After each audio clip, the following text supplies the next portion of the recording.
السلام عليكم ورحمة الله وبركاته. إن الحمد لله نحمده ونستعينه ونستغفره ونعوذ بالله من شرور أنفسنا ومن سيئات أعمالنا. من يهدي الله فلا مضل له ومن يضلل الله فلا هادي له. أشهد أن لا إله إلا الله وأشهد أن محمدا عبده ورسوله. يا أيها الناس اتقوا ربكم الذي خلقكم من نفس واحدة وخلق منها زوجها وبث منهما رجالا كثيرا ونساء واتقوا الله الذي تساءلون به والأرحام إن الله كان عليكم رقيبا. إن أصدق الحديث كتاب الله أحسن الهدي هدي محمد وشر الأمور محدثاتها وكل محدثة بدعة وكل بدعة ضلالة وكل ضلالة في النار.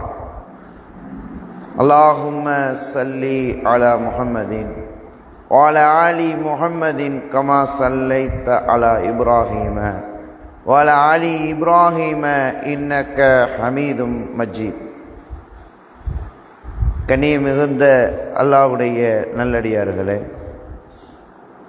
அல்லாஹுடைய தூதர் நபிகள் நாயகம் ஸல்லல்லாஹு அலைஹி வஸல்லம் அவர்கள் மீதும் அவர்களுடைய குடும்பத்தினர்கள் மீதும் இந்த ஜும்மாவுடைய நன்மையை நான் அடைய வேண்டும் என்பதற்காக வருகை தந்து அமர்ந்திருக்கக்கூடிய என் அருமை சகோதர சகோதரிகள் உங்கள் மீதும் உங்கள் குடும்பத்தினர்கள் மீதும் அல்லாஹ்வின் சாந்தியும் அற்றாக்கண்ணையும் என்று நிலவட்டுமா. ஜும்மாவில் நான் தேர்வு செய்துள்ள தலைப்பானது அழகிய முறையில் அணுகுவோம் என்ற தலைப்பில் யாரை அணுகுகிற முறை என்பதை அறிந்து கொள்ளும் விதமாக குழந்தை விஷயத்தை தலைப்பாக நாம் எடுத்திருக்கிறோம். இந்த சமூகத்திலே எத்தனையோ படைப்பினங்கள் அல்லாஹ் படைத்து வெளியாக்கி கொண்டே இருக்கிறான். ஆடு மாடு ஒட்டகம் என்று மனித படைப்பு முதற்கொண்டு நமக்கு தெரிந்து தெரியாத எத்தனையோ படைப்புகளை அல்லாஹ் படைத்து கொண்டிருக்கிறான். அத்தனை படைப்பினங்களிலும் சிறந்த படைப்பாக அல்லாஹ் ரப்புல் ஆலமீன் இந்த மனித சமுதாயத்தை குறித்து சொல்கிறார்.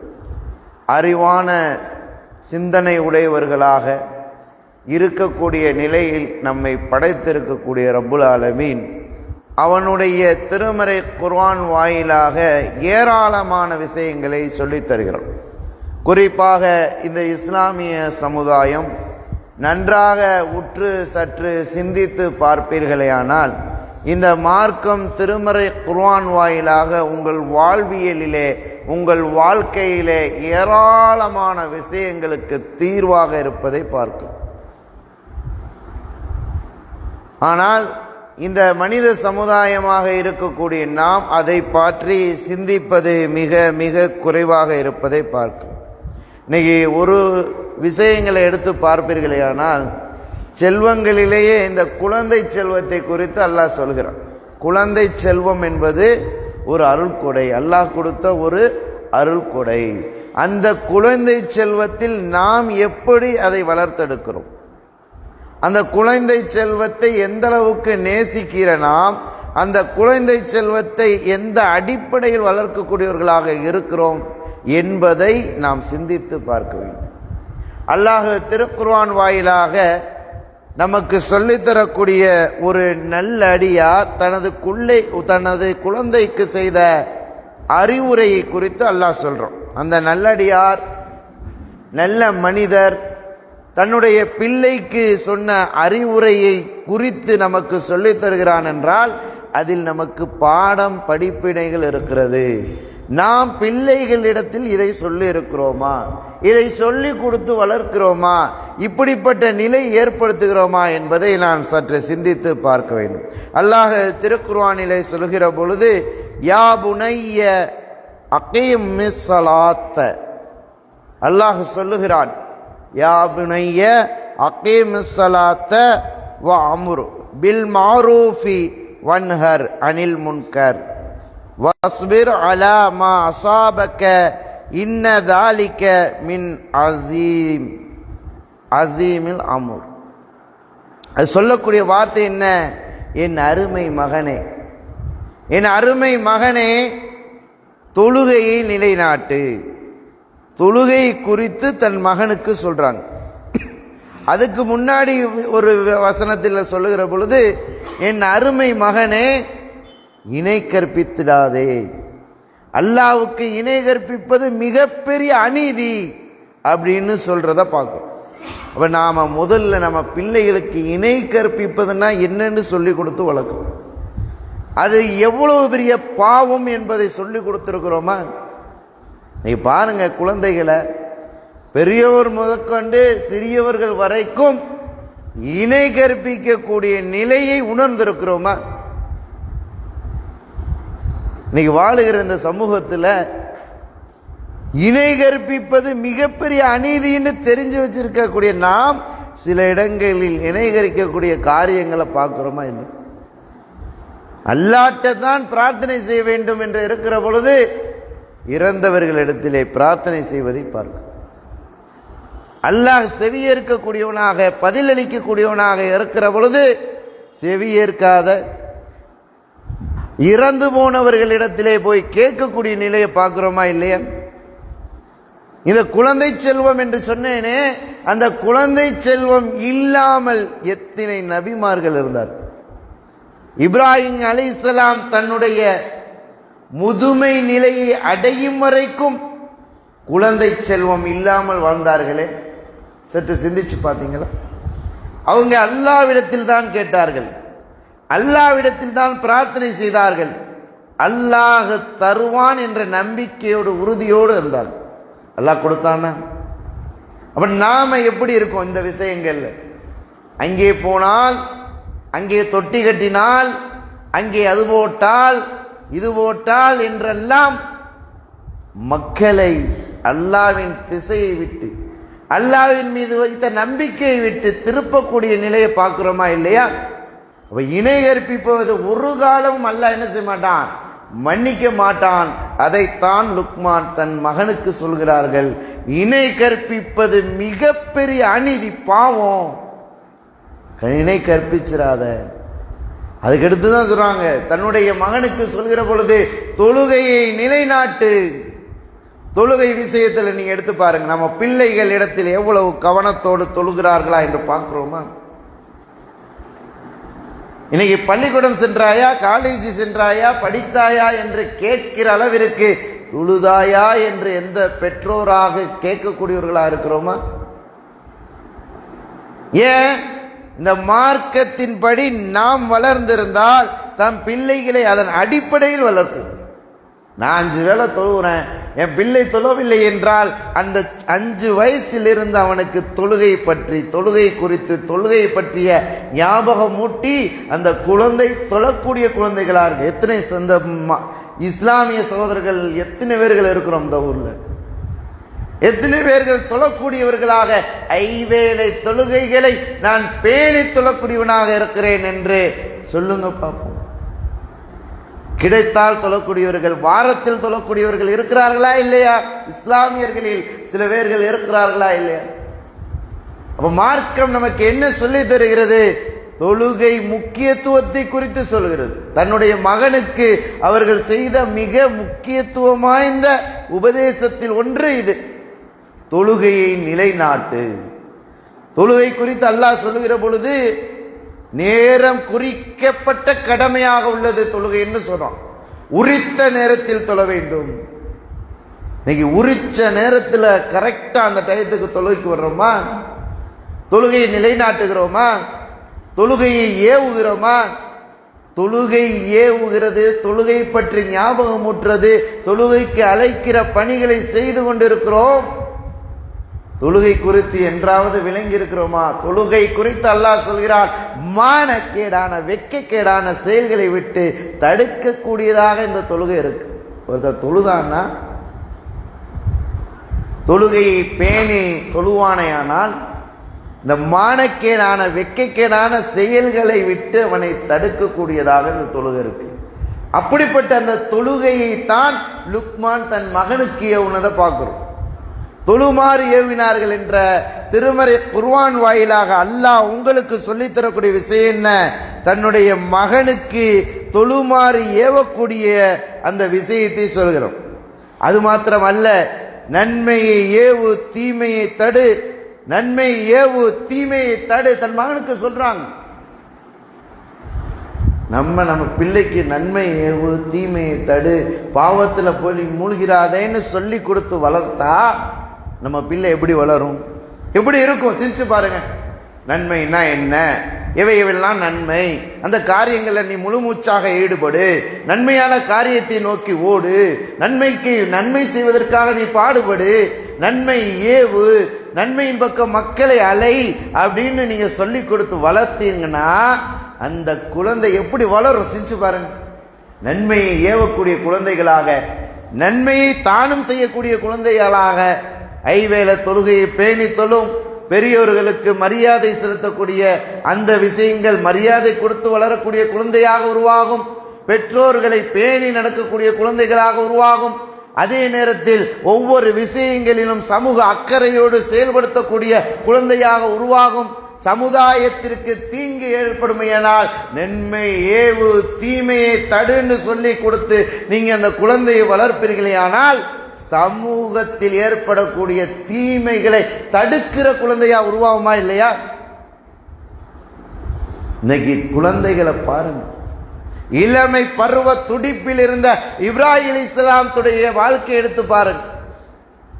துடிப்பு மிகுந்த இறைவனுடைய தூதராக இருந்த இப்ராஹிம் அலைஹிஸ்ஸலாம் இளமை பருவத்தில் அவர்கள் செய்த காரியங்களை எடுத்து பாருங்க.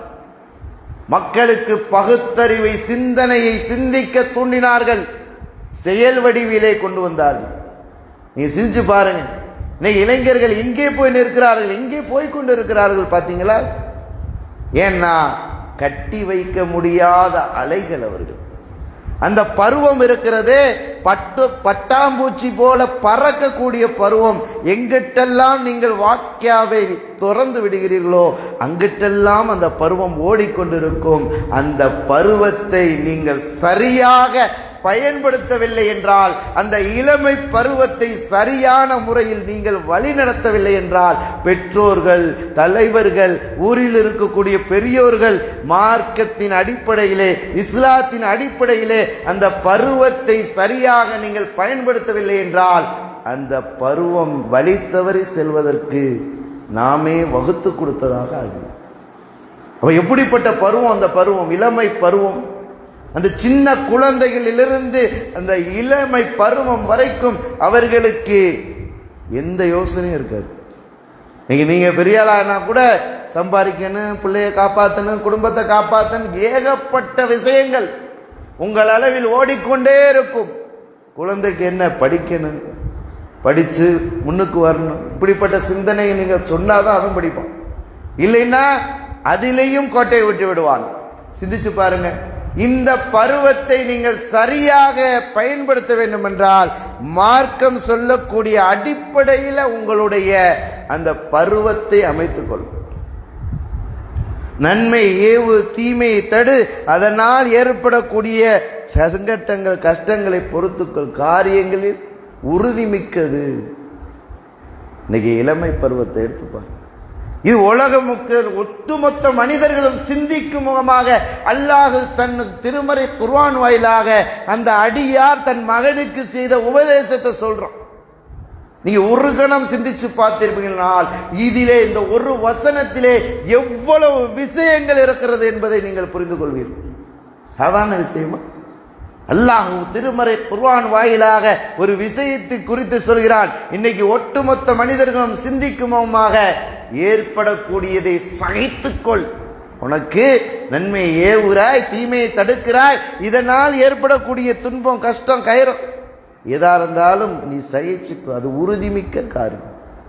எத்தனை பேர் சகிச்சுக்கிற முடியாம தன்னை வாழ்க்கை ஈமான் இழந்த நிலையில நரகத்தை நோக்கி விழுந்து விடுவாய், விழுந்து விடாதே என்று சொல்லுகிற நாம்,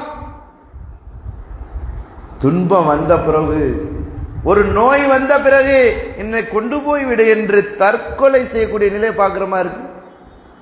ஒரு 2-3 தினங்களுக்கு முன்னால் ஒரு நியூஸ் பேப்பரிலே படித்த சம்பவம் மனம் உருகிவிட்டது. ஏன்? அது பிரமத சகோதர சகோதரிகளாக இருந்தாலும், என் அருமை சகோதர சகோதரிகள், என்னளவிலும் என் மார்க்கத்தில் இருக்கக்கூடிய என் இஸ்லாமிய சகோதர சகோதரிகள் இடத்திலும் இது போன்ற உறுதிமிக்க காரியம் இல்லையே. எப்படிப்பட்ட காரியம், எப்படிப்பட்ட நிகழ்வு!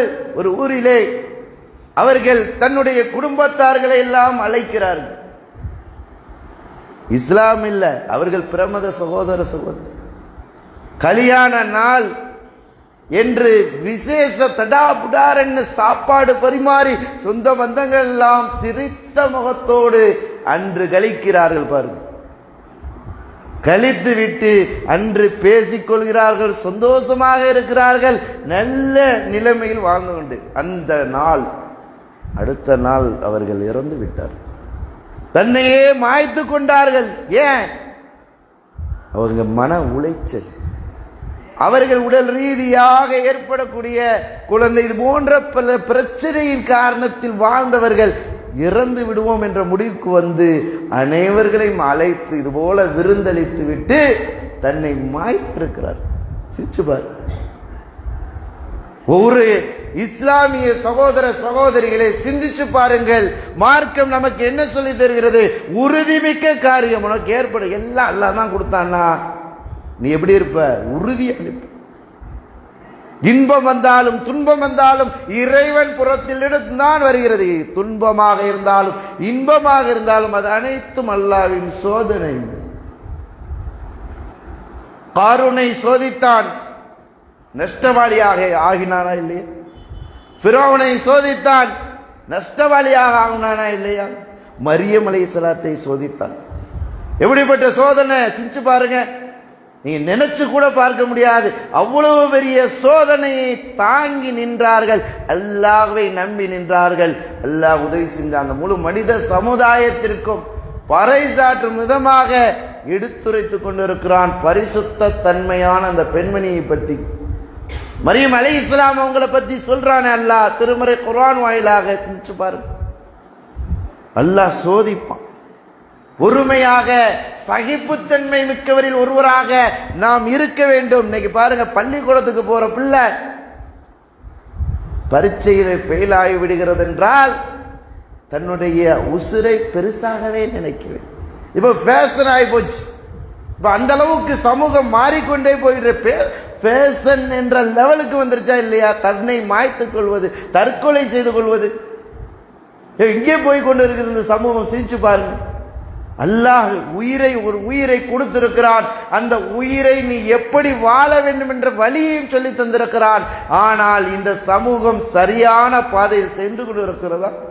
குறிப்பாக இஸ்லாமிய சகோதர சகோதரிகளே, நீங்கள் சிந்தித்து பாருங்கள். உங்கள் குழந்தைகளை எப்படி வளர்த்தெடுக்கிறது?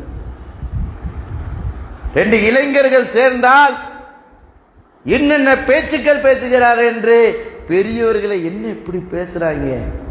நம்ம சின்ன பிள்ளையில வாயை திறந்து கூட வெளியே கூட பேசியிருக்க மாட்டோமே, மனசுக்குள்ளேயே வச்சிருந்திருப்போமே. இதெல்லாம் கெட்ட வார்த்தை என்று பேசினால் பூகம்பமாக வெடித்து குடும்பத்திலே பல பேர்கள் சச்சா, மாமா, சித்தப்பா என்று நம்மை திட்டி தீர்த்திருப்பார்களே. இந்த இளைஞர்கள் இப்போது உள்ள காலகட்டத்தை பார், காலம் கெட்டு போச்சு என்று சொல்கிறோமே, காரணம் என்ன? வளர்ப்பு முறையில் நாம் கோட்டை விட்டதா இல்லையா?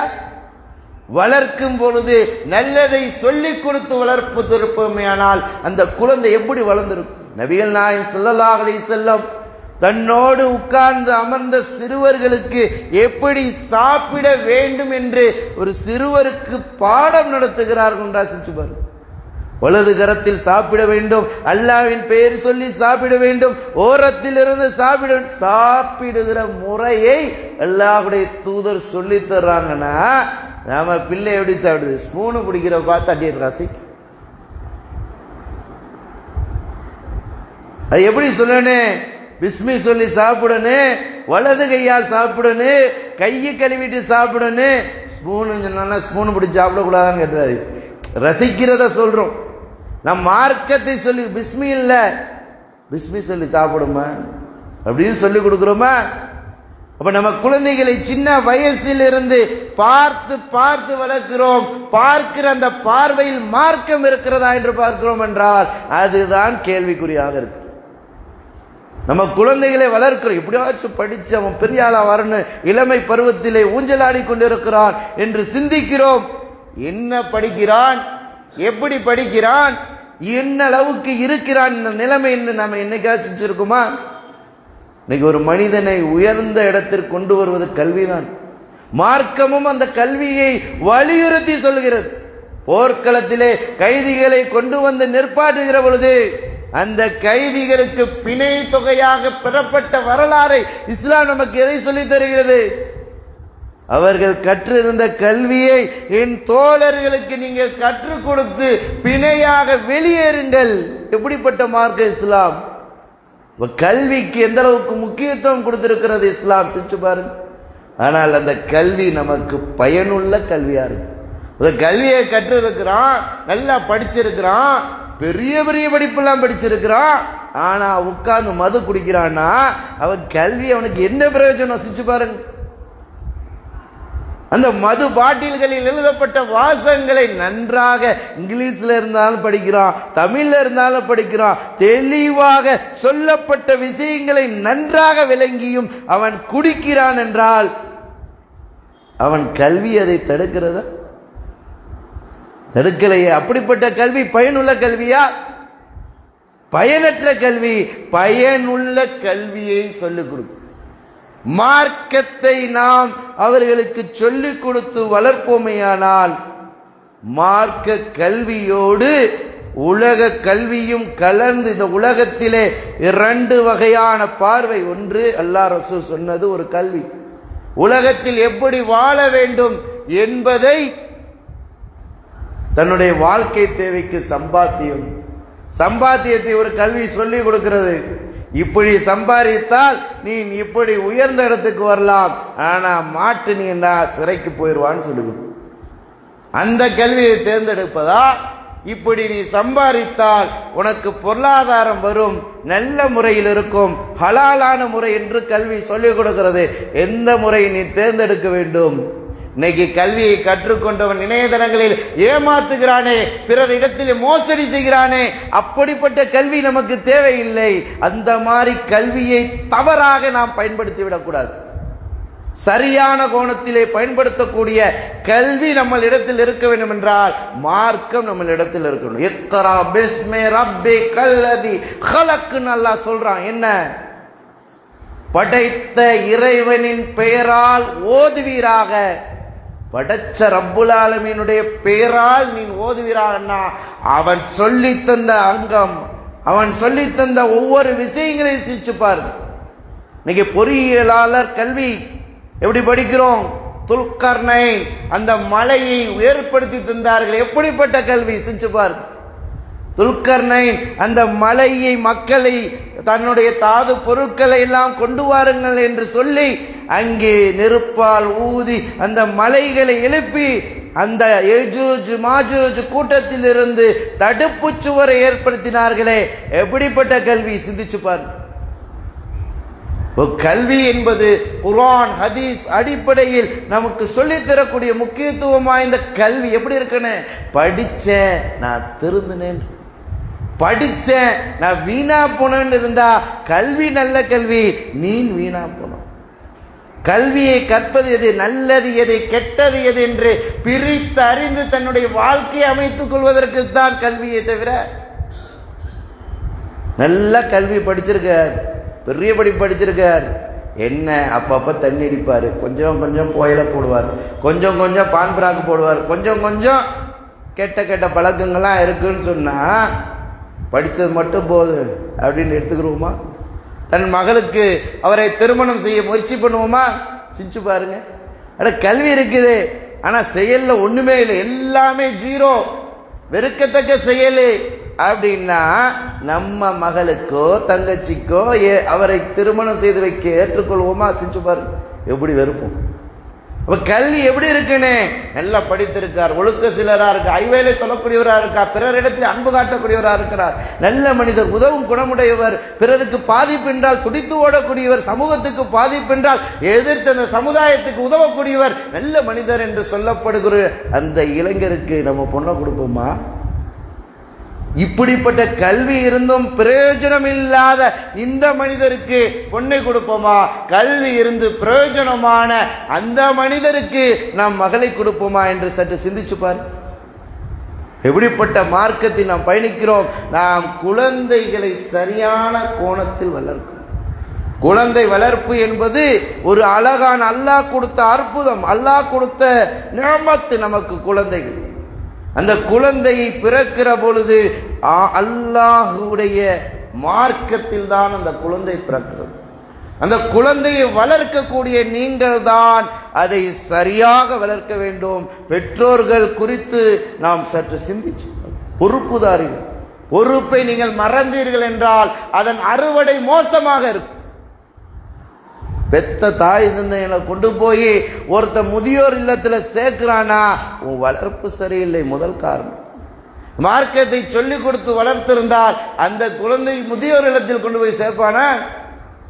சீண்டு கூட என் மார்க்கம் சொல்லக்கூடாதுன்னு சொல்லியிருக்க, என் தாயும் தந்தையும் நான் இப்படிப்பட்ட காரியத்தை செய்வேனா என்று அஞ்சி அல்லாவுக்கு பயந்து நடப்பானா? செஞ்சு எப்படிப்பட்ட நிலையில வளர்க்கிறோம்? வளர்ப்புல நம்ம கோட்டை விட்டுறோம். 5 வயசுல அவனுக்கு மார்க்கத்தை சொல்லிக் கொடுத்து வளர்ப்பீர்களானால் நபிகள் நாயகம் ஸல்லல்லாஹு அலைஹி வஸல்லம் எப்படி சொல்லிக் கொடுத்தாங்க? தன்னுடைய பேர குழந்தை ஒரு பேர்ச்சம்பழத்தை எடுத்து வாயில போட்ட உடனே, நம்ம புள்ள ஒரு கடைக்கு போய் ஒரு முட்டாய் கிட்டாய் எடுத்து வாயில போட்டுச்சுன்னா சின்ன புள்ள தானே அப்படி சொல்லிட்டு வந்துருவோமா இல்லையா? சின்ன புள்ள தானேன்னு நம்ம சொல்லிட்டு அது காசை கொடுத்துருவோம்னு வைங்க. இந்த சின்ன பிள்ளைக்கு எப்படி சொல்லிக் கொடுப்பியா? தப்புமா. அடுத்தவங்கள்ட்ட கேட்டு எடுக்கணும், காசு கொடுத்து வாங்கணும், தானா அவங்க உரிமையில் எடுக்கக்கூடாது, கடையில் போய் கையை வச்சு எடுப்பது திருடு பாவம் அப்படின்னு சொல்லி கொடுக்கணுமா இல்லையா? அதை சொல்றது இல்லை. நம்ம நியாயம், சின்ன பிள்ளை தின்றுச்சு காசு தர வாங்க அப்படின்னு அவர்கிட்ட சொல்லிட்டு வந்துடுமே. இந்த சின்ன பிள்ளை தப்பு செஞ்சுச்சேன்னு அன்னைக்கு நீங்க கண்டிச்சிருந்தீங்களா, அந்த புள்ள பெரிய ஆளானாலும் தப்பு செய்யாதா இல்லையா? அப்ப அதை நாம தவறுறோமா இல்லையா? நபிகள் நாயகம் ஸல்லல்லாஹு அலைஹி வஸல்லம் தன்னுடைய பேர குழந்தை ஒரு பேரிச்சம்பழத்தை எடுத்து வாயில போட்ட உடனே விரலை விட்டு எடுத்து சொன்னாங்க, நமக்கு தர்ம பொருள், ஜக்காத்துடைய பொருள் நம்ம குடும்பத்திற்கு தடுக்கப்பட்டிருக்குன்னு உனக்கு தெரியாதான்னு ஒரு பேரிச்சம்பழத்தை விரலை விட்டு எடுத்து சொன்னாங்க. நபிகள் நாயகம் ஸல்லல்லாஹு அலைஹி வஸல்லம் சொல்லி தன்னுடைய பேரனுக்கு சொல்லி கொடுத்தாங்கன்னா நம்ம பிள்ளைக்கு சொல்லி கொடுத்துருக்கிறோமா? அப்ப குழந்தை எப்படி வளர்க்கணும்? ஒவ்வொரு விஷயங்களையும் சிந்தித்து அவர்களுக்கு நல்லது எது கெட்டது எது என்று சொல்லிக் கொடுத்து வளர்க்கணும். அவர்களை வீரதாரமாக வளர்க்கணும். இன்னைக்கு வளர்ப்பு எப்படி இருக்கு? பேய் இருக்கு, பிசாசு இருக்கு, பில்லி இருக்கு. ஒரு காலத்துல பார்த்தோம்னா வேப்ப மரத்துக்கு போகாத, உச்சியில பேய், கச்சியில பேய்ன்னு சொல்லி இப்படி ஒவ்வொன்றாக சொல்லி பயங்காட்டி ஒரு கோழைத்தனமான குழந்தைகளை உருவாக்குவது நல்லதா? எவ்வளவு பெரிய இலக்கு செஞ்சு வீரதாரமான குழந்தைகளை உருவாக்க வேண்டும். அவர்கள் உள்ளங்களில் ஆணித்தனமாக இறை பயம் மட்டும்தான் இருக்க வேண்டும். உலகத்திலே நாம் வாழுகிற பொழுது இறைவனுக்கு பயப்பட வேண்டும் என்ற அந்த பயத்தை ஊட்டி வளர்க்கணும்.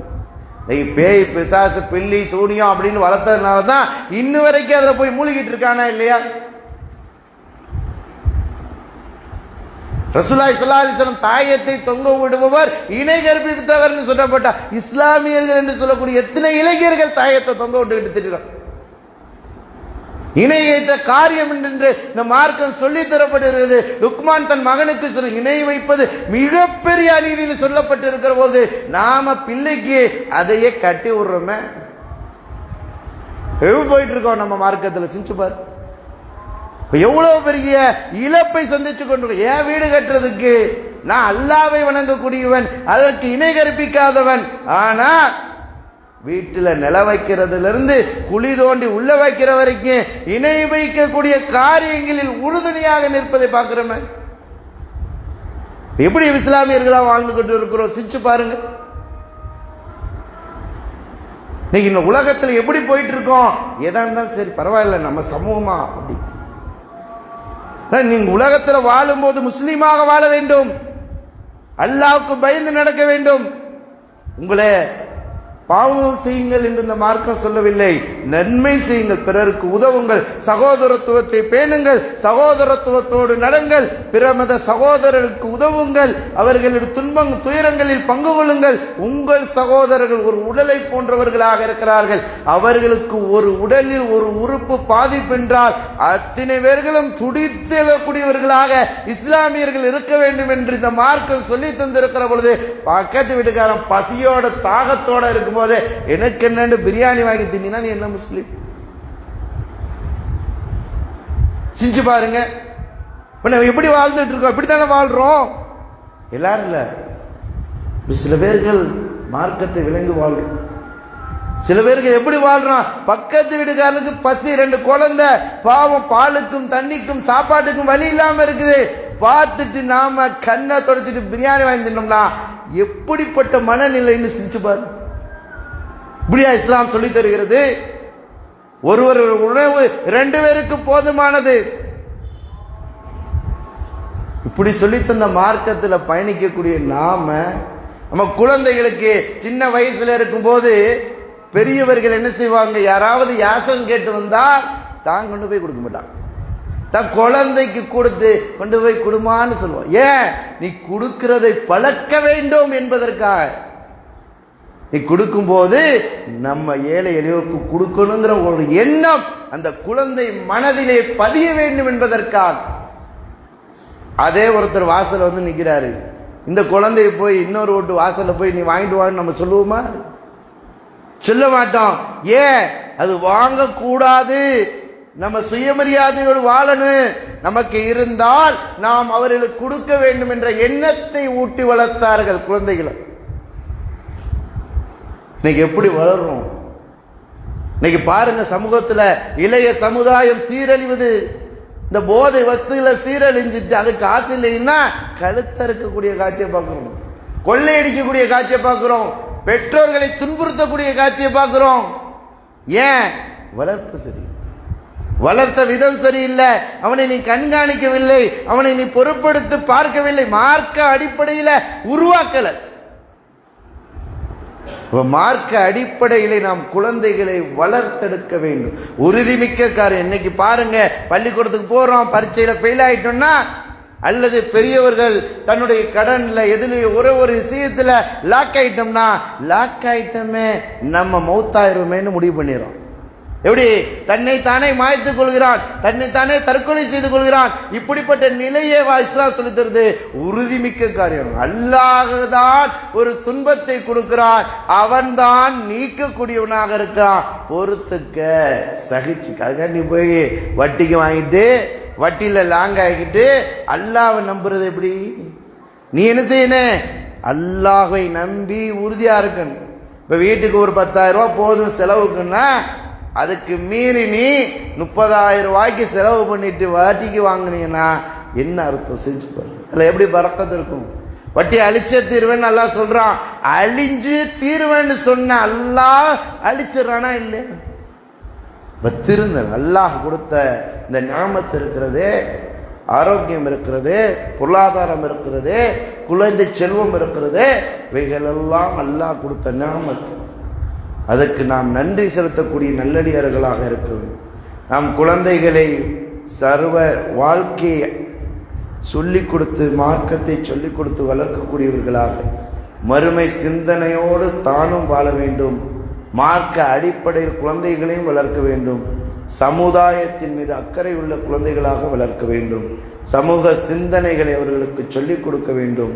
சமுதாயம் மேலோங்க வேண்டும் என்றால் நாம் குழந்தைகள் ஆக்டிவாக இருக்க வேண்டும். நல்ல கல்வியை அவர்களுக்கு சொல்லிக் கொடுக்க வேண்டும்.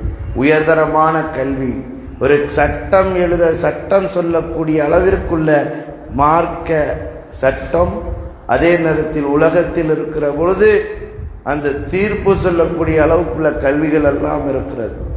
அந்த சர்ச் அவங்க தீர்ப்பு, வக்கீல், இது போன்ற தொழில்கள், இது போன்ற கல்விகளை கற்று நல்ல வழியில் செலவழிக்க வேண்டும். அப்படிப்பட்ட மேதைகளை நாம் உருவாக்குமேனால் நம்ம சமூகம் பாதுகாக்கப்படும், நன்னெறியில் வளரும், சமுதாயம் மீது அக்கறை செலுத்துவோம், நாம் குழந்தைகளை நல்ல நிலையில் வளர்த்தெடுப்போம், மறுமையிலும் உலகிலும் நன்பாக்கியத்தை பெறுவோம். அல்லாஹ்வுடைய தூதர் சொன்ன விஷயத்தில் ஒன்று, வளர்த்தெடுத்த குழந்தை இருக்கிறதே உங்களுக்கு துவா செய்யக்கூடிய குழந்தையாக இருக்க வேண்டும். அப்படிப்பட்ட குழந்தையை நாம் வளர்த்தெடுப்போம், குழந்தை விஷயத்தில் அக்கறை செலுத்துவோம், நாம் மறுமையிலே வெற்றி பெறுவோம் என கூறி எனது உரையை முடிக்கிறேன். அல்ஹம்துலில்லாஹி ரப்பில் ஆலமீன். அஸ்ஸலாமு அலைக்கும்.